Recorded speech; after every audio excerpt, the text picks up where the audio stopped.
Y'all know it's BC. Anything for Clarence don't make sense. I'm reacting to Club Shay Shay interview with Meagan Good. I just see a lot of inconsistencies, and I gotta point them out. You already know I get down over here. Make sure you subscribe and hit that notification bell because you already know that. Be seen, you know me, can't you see? Yeah.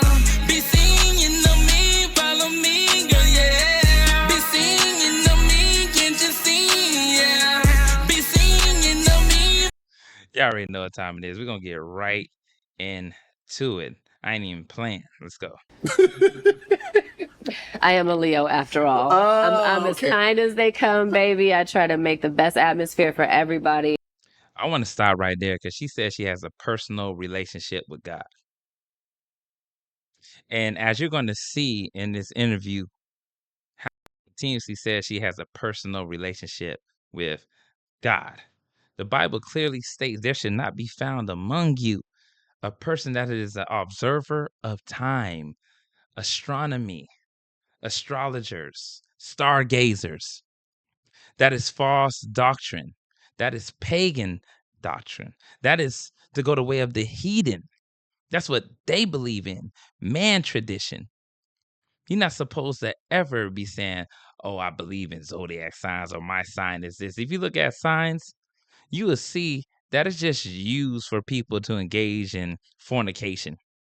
If that was the case, people would have happy relationships. They'll meet somebody that was according to their sign and stay together forever. But that is not the truth. It's a false doctrine. But a lot of people continuously say, oh, I believe in this, I believe in that. How can you believe in astrology and zodiac signs and say you're for God? One man can't serve two masters, either love one or hate the other. And just best quality of life and just love. But I was like, okay, I've reached my limit with you. Yeah, because I'm close to the edge. I'm trying not to lose my head. Oh, man. Yeah, that right there says a lot. All right, so another clipping I'm going to get into is when she talks about her personal relationship. Let's go into that right quick. You know, I ain't even wasting no time. Man. Let's go. Tired of battling the outside elements freaking while in your home? advertisement. At Bigfoot Construction. Know that you had such a close relationship with God? I think people see what they want to see. If you go back to every men's magazine that I was on the cover of and you realize that I never wore a bathing suit, I never wore lingerie, and then you look in those interviews from 1999, 2001, 2004, 2000, you will always see that I always said, I am a Christian, I believe in God, I'm not going to do anything that would disappoint God, God is my compass. I've always talked about God. And I think that sometimes when people go, oh, well, it's the cover of a men's magazine. Well, for me, that's not a conviction of mine. I don't feel that God is concerned with what I'm wearing. And so let's stop right there. Let's just stop right there. That's private interpretation of the Bible. And the Most High told women to adorn themselves in apparel. You shouldn't be out there exposing your body. You shouldn't be out there exposing yourself, period. That's why I said in modest apparel. See, people just want to believe what they want. That's not a conviction of mine. It's like you're either a Bible dispensationalist, that you believe in all the aspects of the Bible, or you're just religious. Being religious does not make you spiritual, and it makes you over to man tradition because they believe in their own interpretation. So that is not real right then and there. Talking about something's not a conviction of mine. It's a conviction of the Most High's. So where are you getting this from? Where is she getting this? Oh, it's not a conviction of mine. if that is not my conviction, it says in the Bible, have he who has faith have it to himself before God. Happy is he who does not condemn himself in what he proves.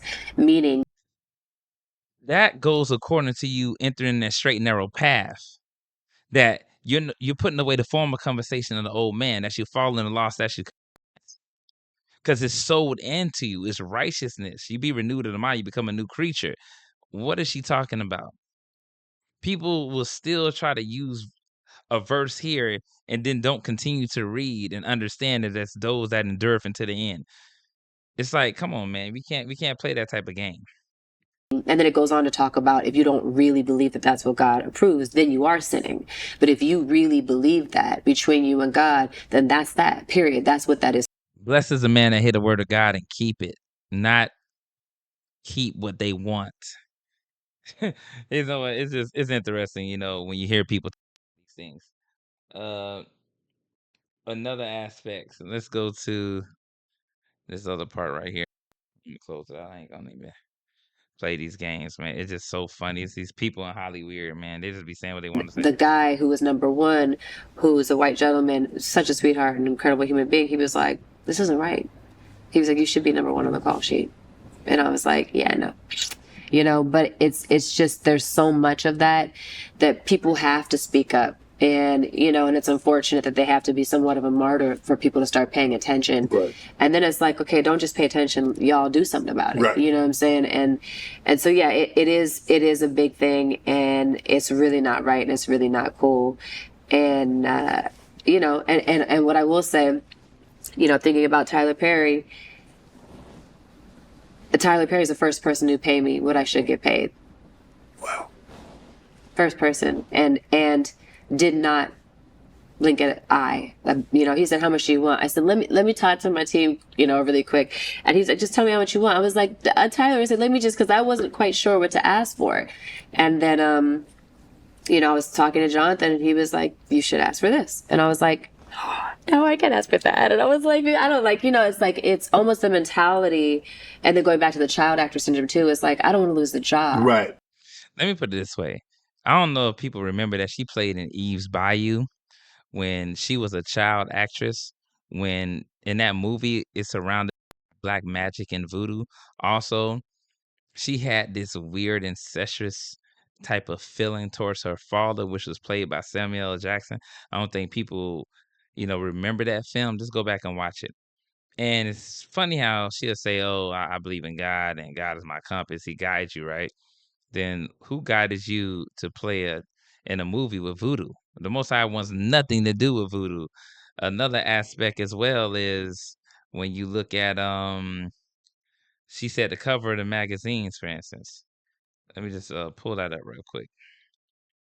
I want people to see this real quick. Just take a look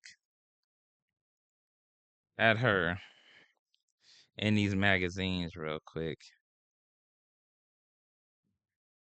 Look how she's posing, but she's apparently is guided by the Most High, right? Showing all flesh, all body on front of magazines, showing her chest. But this is the same individual that says that she's guided by the Most High. Don't want women exploiting themselves. He said, "Be keepers of home."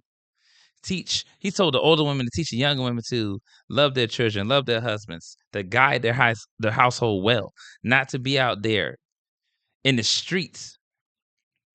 Be keepers of home. But people would try to justify acting. There's nowhere in the Bible that the Most High said to act, to be an actress, to be in a role.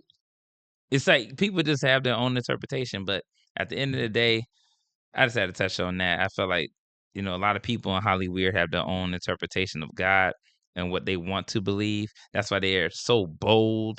They're just like the Pharisees, man. It's like they just want to just say outlandish things, but they do not care. The Pharisees want to hear smooth words, prophesied lies, because they don't want to hear the truth. All right, I'm out.